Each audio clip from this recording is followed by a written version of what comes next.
하나님 말씀은 사도행전 14장 1절로부터 7절까지 이고니온 전도에 대해서 오늘 보겠습니다. 근데 지난주에 제가 배웠었기 때문에 그 전주 13장에 나오는 내용을 아주 간략하게 먼저 설명을 드리겠어요. 비시디 안디옥에서 바울은 첫 공적이면서 대표적인, 그의 생애의 대표적인 설교를 13장에서 봤어요. 여러분 기억하시죠?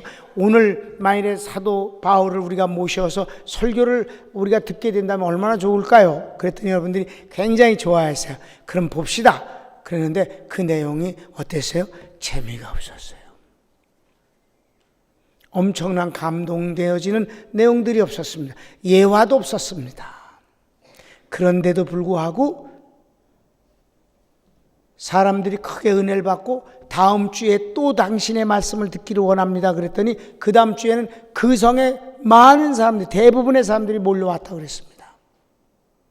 그게 왜 그런 일이 일어났는지 오늘 여러분들이 확인하게 될 줄로 압니다. 그 이유를 알게 될 거예요. 그랬더니 성령 역사로 많은 사람들이 예수를 믿는 반면에 유대인들은 시기심 때문에 저희들을 반대하고 박해하기 시작했습니다. 그래서 발에 먼지를 떨고 이제 안디옥을 떠났습니다. 그리고 그 안디옥에서 140km 정도 떨어진 이고니온에 도착했습니다. 1절 말씀을 다 같이 보시겠습니다. 시작. 이에 이고니온에서 두 사도가 함께 유대인의 회당에 들어가 말하니 유대와 헬라의 허다한 무리가 믿더라. 여러분, 이고니온에서 복음을 이제 전하는 내용인데, 이고니온은 안디옥에서 이제 동남쪽으로 140km 떨어진 당시 루가우니아라는 나라의 수도 서울이었습니다. 사도 바울은 항상 큰 대도시를 공략하는 것을 보게 돼요. 농촌이 아니라. 그래야 더 많은 복음이 중심에서 주변으로 흩어지는 그런 효과를 기대했던 것이죠. 돌에를 던지면 파장이 일어나서 멀리 갑니다. 그 파장이 구탱이가 아니라 중앙이 더 좋겠죠. 영향을 미치는 일이. 그런데 회당을 또 들어갔습니다. 그 회당에서 사람들이 그렇게 반대했음에도 불구하고 또 갔습니다. 지난 시간에 우리가 말씀을 드렸어요. 사도 바울이 이렇게 뻔한 짓을 계속하는 이유는 끝도 없는 포용의 원리 때문에, 그 속에 유대인들을 사랑하는, 포기할 수 없는 그 끊임없는 저희들에 대한 긍휼과 애정 때문에 그랬습니다. 그럼에도 불구하고 언제든지 미움을 받고 시기를 당하고 죽이려고까지 하는 그런 위기를 만나지만 다음에 가서 또 그따위 짓을 한단 말이에요. 그게 뭐예요? 비타협 포용의 원리이다. 비타협이 먼저입니다. 주의 종은 비타협 포용의 원리를 견지하고 평생을 살아야 복음을 전할 뿐만 아니라 복음을 지키는 사명을 다할 것입니다. 이단이 뭐예요? 이단은 다 갔다가 끝이 틀어지는 거예요. 다를리 끝단자입니다. 다 비슷한데 마지막에 돌려버리는 거예요. 자기 이익을 위해서. 복음을 지키는 것과 전하는 것은 다 같은 열심과 철저한 사명이 있어야 되는 것이지요. 그러니까 정치는 타협입니다. 경제는 흥정이에요. 신앙은 비타협입니다. 그러나 죽을 때까지 끝도 없이 포기하지 아니하고 포용의 원리가 거기 있는 것입니다. 포용 때문에 선교사들이 알지도 못하는 민족에 가서 고난을 당하면서 복음을 전하는 것입니다. 그러나 그들 문화에 휩쓸릴 수 없는 것입니다. 비타협입니다. 난 요번 최강기 목사님 교회 현장을 가서 보고 그가 얼마나 비타협 포용의 원리로 목회를 잘했는가를 확인할 수 있었습니다. 많은 사람들이 예수님을 믿었다고 그랬어요. 2절을 보면 이제 반대하는 세력들이 또 나타나는 걸 보게 됩니다. 2절 본문 말씀을 먼저 읽겠습니다. 시작. 그러나 순종치 아니하는 유대인들이 이방인들의 마음을 선동하여 형제들에게 악감을 품게 하거늘. 여러분, 선동이란 단어는 지난번에도 말씀을 드렸습니다만 아주 부정적인 단어입니다. 선동은 사실이라 할지라도 그거를 극대화해서 부풀려서 결과적으로는 사실이 아닌 것 같이 되어버리는 것입니다. 아니면 거짓말을 통해서 유혹을 하는 것입니다. 사기꾼은 나쁜 사람입니다. 그런데 사기를 당하는 것도 훌륭한 것은 아닙니다. 그는 바보입니다. 어리석음입니다. 사기는 대부분 욕심 때문에 당하는 것입니다. 선동하는 사람은 목적 때문에 하는 것인데 선동을 당하는 것도 바보입니다. 나는 여러분들이 선동을 당하지 아니하는 진리편에 굳건히 서서 뒤꿈치를 진리 위에 딱 올려놓고 살았으면 좋겠습니다. 우리는 얼마나 많은 선동 때문에 사회와 국가가 어려움을 당했는지 모릅니다. 공허하기 이를 데 없고 부끄러운 일입니다. 유대인들이 사람들을 선동해서 사도 바울 일행을 쫓아내고 죽이려고 했습니다. 도대체 사도 바울이 잘못한 게 뭡니까? 그들은 진리를 전했을 뿐입니다. 3절을 보십시오. 이 3절은 여러분 담임 목사가 아주 옛날 40년도 전에 이 말씀을 붙잡고 가슴이 터질 듯한 그런 감동을 받으면서 평생을 잊지 않고 복음을 이렇게 전하겠습니다라고 했던 것이며, 요번에 도미니카 컨퍼런스에서도 이분들이 다 같이 주여하고 기도합시다 그랬더니 찬송은 일어나서 춤을 추면서 하면서 시달가봐 통역을 어떻게 했는지 잘 모르겠지만 아무튼 그래서 여기는 전혀 안 했죠. 사도행전 14장 3절을 안 한 것이죠. 근데 내가 사도행전 14장 3절을 한번 비춰달라 그랬더니 그 사람이 그냥 너무 잘하더라고.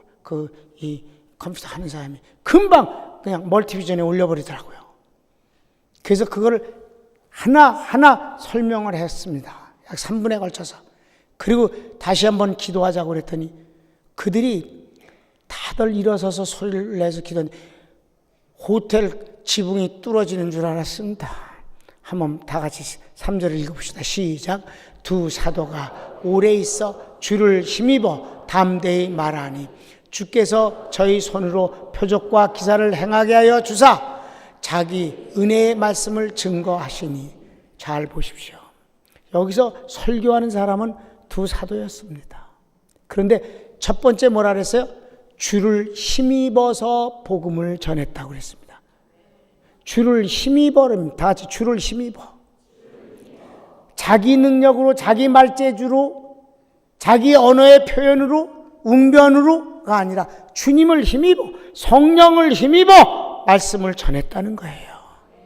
두 번째는 주께서 표적과 기사를 행하게 하셨습니다. 다 같이 읽읍시다. 시작.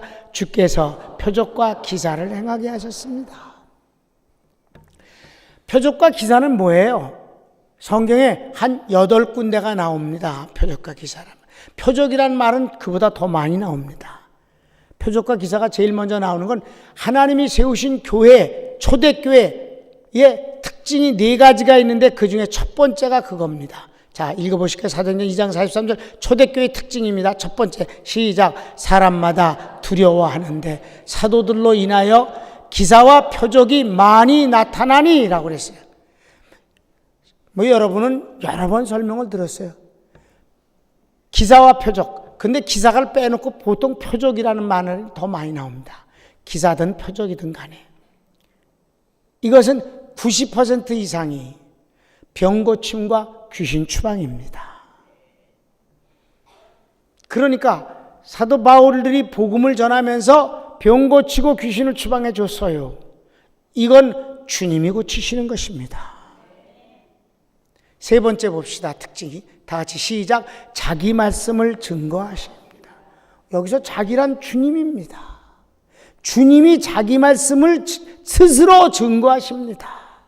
자, 두 사도가 주님을 힘입어서 담대히 말씀을 증거하니 주께서 그들의 손으로 표적과 기사를 일으키게 하시고 마지막 주님이 자기의 은혜의 말씀을 자기가 증거하셨다. 소름 끼치고 가슴 둥당거리는 내용이 아닙니까? 주의 종은 자기가 설교가 아니에요. 주님의 말씀을 주님을 힘입어서 주님이 증거하시는 것에 쓰여질 뿐입니다. 할렐루야. 성경, 신구약 성경 전체에서 이 사도행전 14장 3절 한 절만 이렇게 나와 있어요. 그래서 그랬습니다. 나는 평생을 복음을 전하고 내 말이 아니라 하나님 말씀을 전합니다. 여러분들 하나님 말씀을 들었습니다. 이제 그 하나님의 말씀을 들은 여러분이 하나님께 직접 기도합시다. 내가 당신들을 위해서 대신 기도하고 싶은 생각이 없어요. 어떻게 이 많은 사람들을 이 도미니카를 대표하는 기독교의 대표자들을 한 사람 한 사람을 내가 다 대신할 수 있습니까? 그거 주제넘은 짓이며 불가능한 일이며 여러분 스스로가 대표자가 스스로 하나님 말씀 받아서 스스로 기도합시다. 우리 다 같이 주여 한번 크게 부르고 갑시다. 음성 눈을 아직도 뜨고 있는 인간들도 있고. 그래서 안 되겠는데 그러고서는 사도행전 14장 3절을 봅시다 하고서 이거를 방금처럼 이렇게 간단하게 설명했어요. 기도합시다 했더니 한 사람도 앉아있지 않고 그들은 참 잘 일어나갖고 박수도 치면서 소리를 지르면서 기도하는데 참으로 뜨겁디다. 내가 예화를 드는 분을 뭐라고 그러는 게 아니에요. 내 스스로는 주님의 말씀을 주님이 증거하시는데 내가 어찌 세상 얘기로 주님의 말씀을 방해하겠는가 하는 생각 때문에 예화를 안 드는 겁니다. 다만 내 자신의 간증은 합니다. 이제 이해되셨습니까? 그 다음 4절을 보십시다. 시작. 그 성내 무리가 나뉘어 유대인을 쫓는 자도 있고 두 사도를 쫓는 자도 있는지라. 사랑하는 여러분, 원래가 다 같이 원래 그렇습니다. 하나님이 계시고 사탄이 있기 때문입니다. 그분의 창조도 낮이 있고 밤이 있습니다. 장차 이 지구는 없어지고 천국과 지옥으로 나누어질 것입니다. 진리가 있고 거짓이 있습니다. 의가 있고 불의가 있습니다. 언제나 나뉘어지는 것입니다. 복음을 전했는데도 불구하고 언제나 나누어지는 것입니다. 사랑하는 여러분, 우리는 하나님 편에 있습니다. 주님이 여러분 편이시니까 그분은 변함없이 끝까지 주님은 여러분 편이십니다. 내가 왔다 갔다 할 수는 없습니다. 나도 주님 편입니다. 진리 편에 있습니다. 교회 편입니다. 주의 종 편입니다. 그것입니다. 양비론 지랄 같은 놈들, 잘난 척하는 놈들이 하는 짓거리입니다. 우리는 주님 편입니다. 주님이 상대했을 때 양비론 나오는 거는 정신 빠진 인간입니다. 하나님이 우리를 두고 왔다 갔다 하신다면 우리는 어떻게 되겠습니까? 절대 안 되지요. 주님이 우리를 사랑하십니다. 그러니까 원래가 그런 것이에요. 원래가. 여기서 하나 말씀을 드리겠습니다. 성도를 가리켜서 너희는 세상의 빛과 소금이라 그랬으니까 여러분 밖에 나가서 그저 기왕이면 신뢰와 사랑과 존경받게 되기를 바랍니다. 다만 이런 소리를 들었으면 좋겠다고 항상 말하죠. 그 사람 성실하고 부지런하고 정말 실력 있는데 그저 그 미치게 예수 믿는 것만 빼놓으면 정말 괜찮은 사람인데, 이런 소리를 꼭 들었으면 좋겠습니다. 그런데 교회와 진리가 세상으로부터 인기를 얻기를 바란다면 정신 빠진 소리입니다. 여러분, 인터넷에 기독교 얘기가 나오면 금방 개독교라는 말로 도배를 하게 됩니다. 기독교 스스로가 부끄럽고 잘못된 일들이 많이 있어서 실망을 준 것도 사실입니다. 그러나 어차피 사람이 온전한 사람은 없는 것입니다. 우리가 죄인이니까 그분의 은혜를 힘입어서 죄사함을 받았습니다. 죄사함을 받았음에도 불구하고 죄성이 없어지는 것은 아닙니다.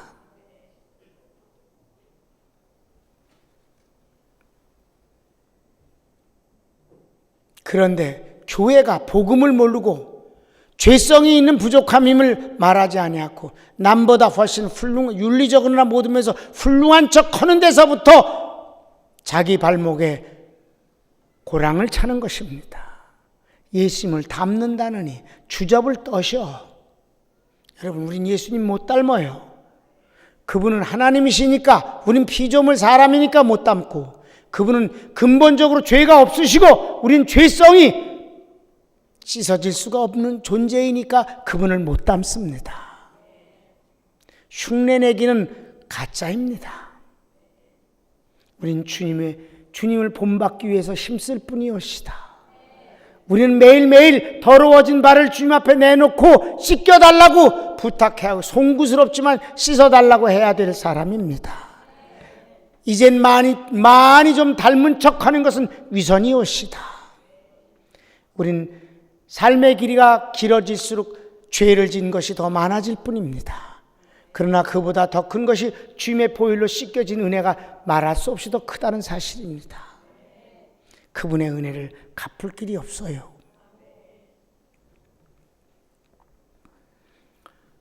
교회가 인기까지 얻으려고 그런다?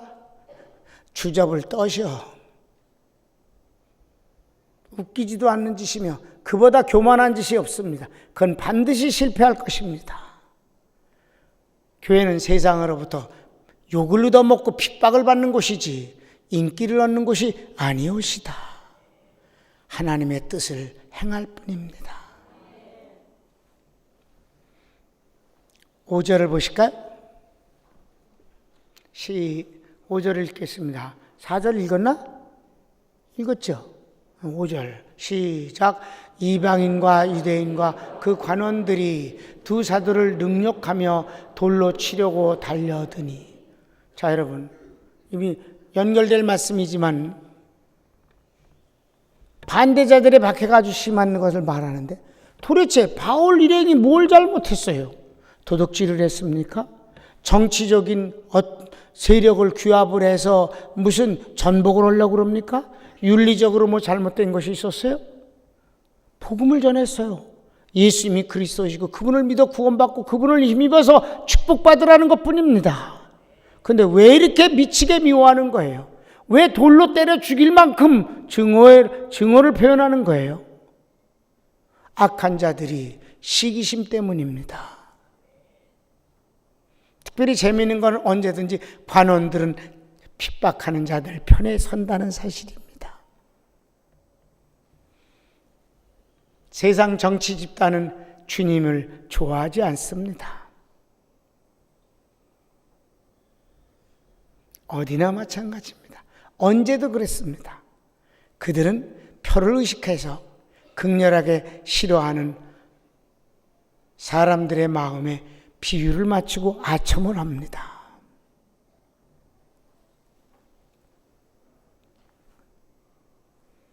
그러므로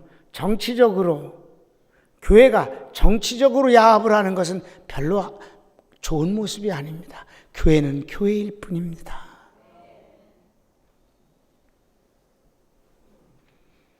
마지막 어떻게 했을까요? 6절 7절 말씀입니다. 다 같이 읽으실까요? 시작. 저희가 알고 도망하여 루가오니아의 두 성 루스드라와 더베와 및 그 근방으로 가서 거기서 복음을 전하니라. 아멘. 도망갔답니다. 안디옥에서는 발을 떨어버리고 나왔습니다. 발에 먼지를 띠고. 이고니에서는 돌로 쳐 죽이려고 그러니까 도망을 했답니다. 비겁하다고요? 아니요. 피할 때가 있고 전진할 때가 있다는 사실입니다. 다 같이 읽읍시다. 시작. 피할 때가 있고 전진할 때도 있습니다. 여러분, 예수님이 파송장에서 12제자들을 향해서 말씀하시는 내용도 그렇습니다. 피할 땐 피하라는 것이 마태복음 10장을 한번 보실까요? 시작. 이 동네에서 너희를 핍박하거든 저 동네로 피하라. 내가 진실로 너에게 이르노니 이스라엘의 모든 동네를 다 다니지 못하여서 인자가 오리라. 아멘. 피하라. 피할 때가 있으며 그땐 피하는 것입니다.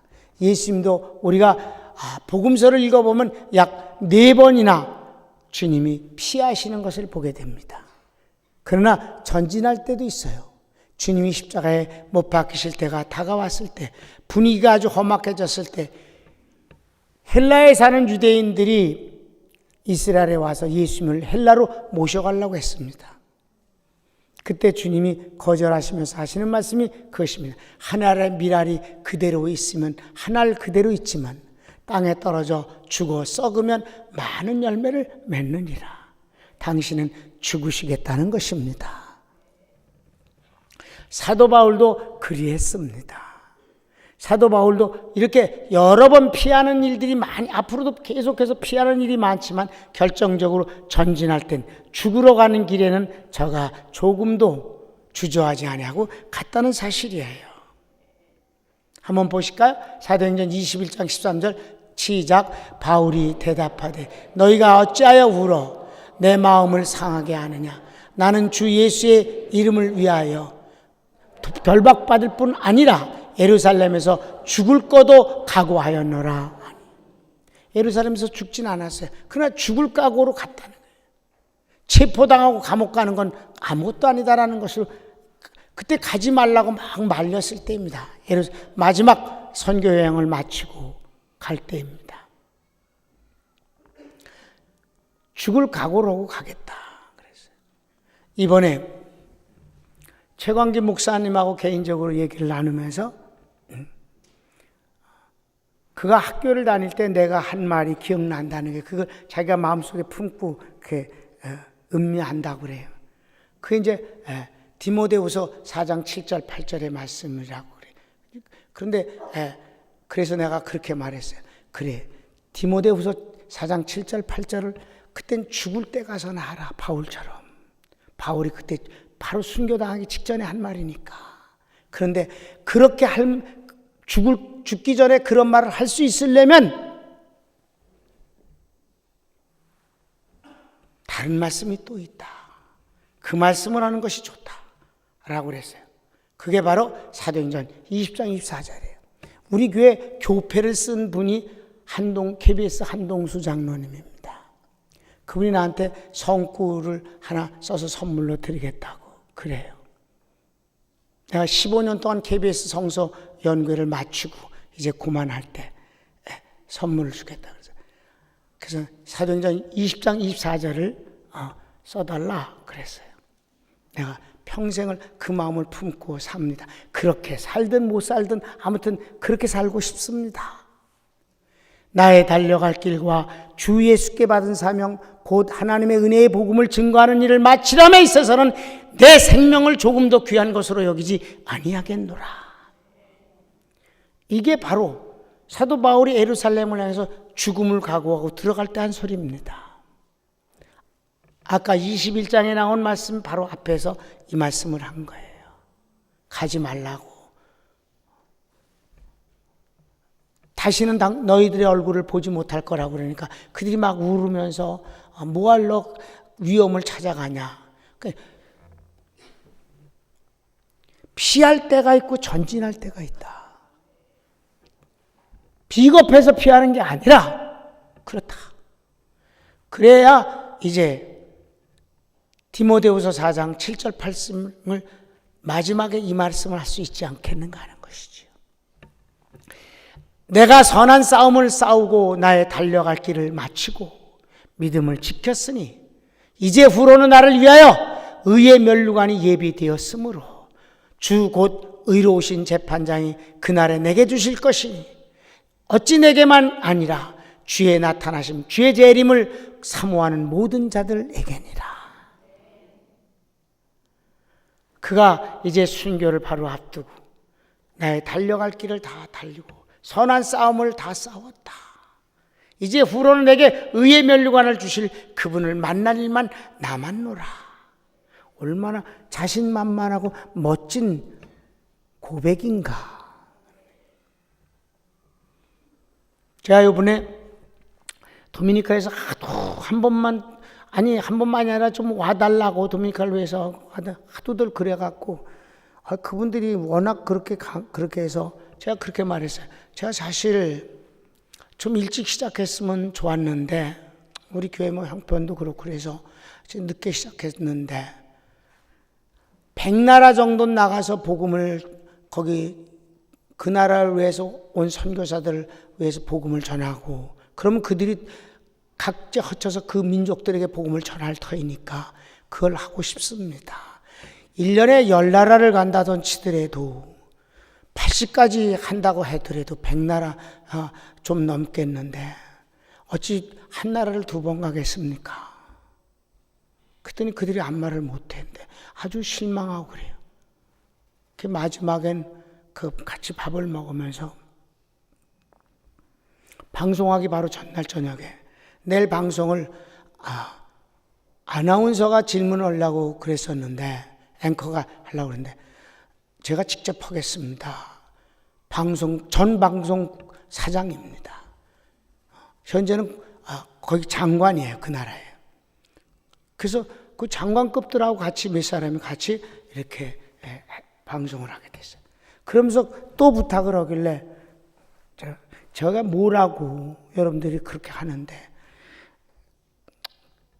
대답을 안 했는데 한번 오겠습니다.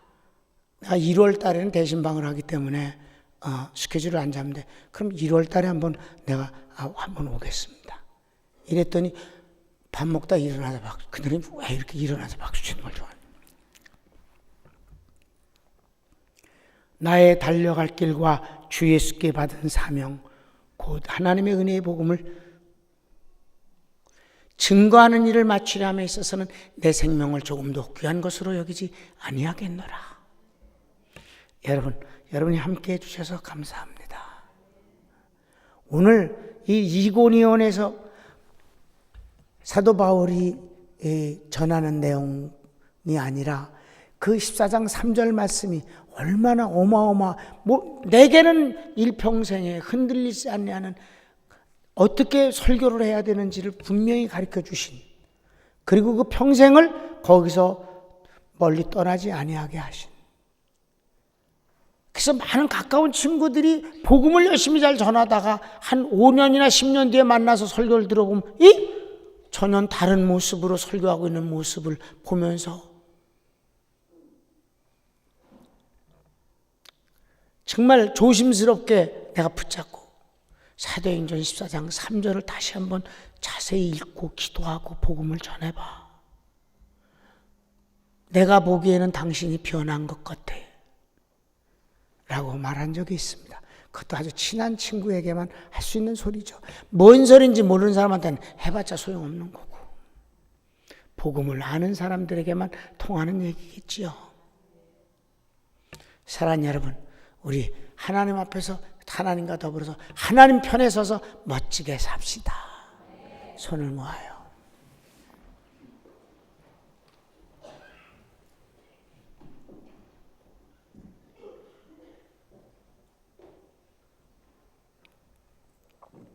난 여러분들이 좀 더 뜨거웠으면 좋겠어요.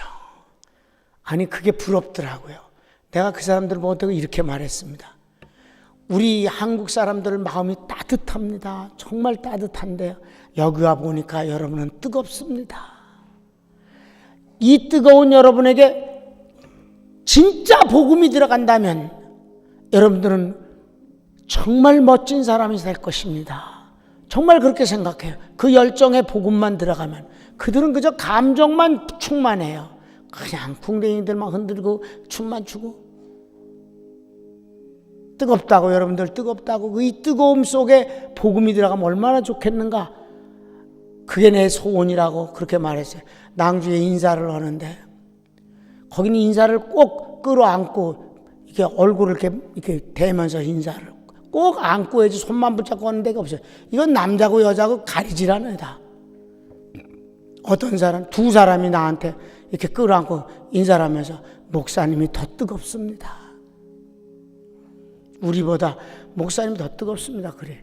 뜨겁게 느낀다니 좋긴 좋은데. 그럴 때 내가 우리 교인들도 뜨거워야 되는데 어떻게 진리와 성령으로 뜨거워지길 바라요. 하나님의 사랑으로 뜨거워지기를 바랍니다. 하나님의 믿음으로 뜨거워지기를 바라요. 다시 주여 한번 부르기도 합니다. 주여, 오 사랑하는 주님 감사합니다. 축복하시는 주님 고맙습니다.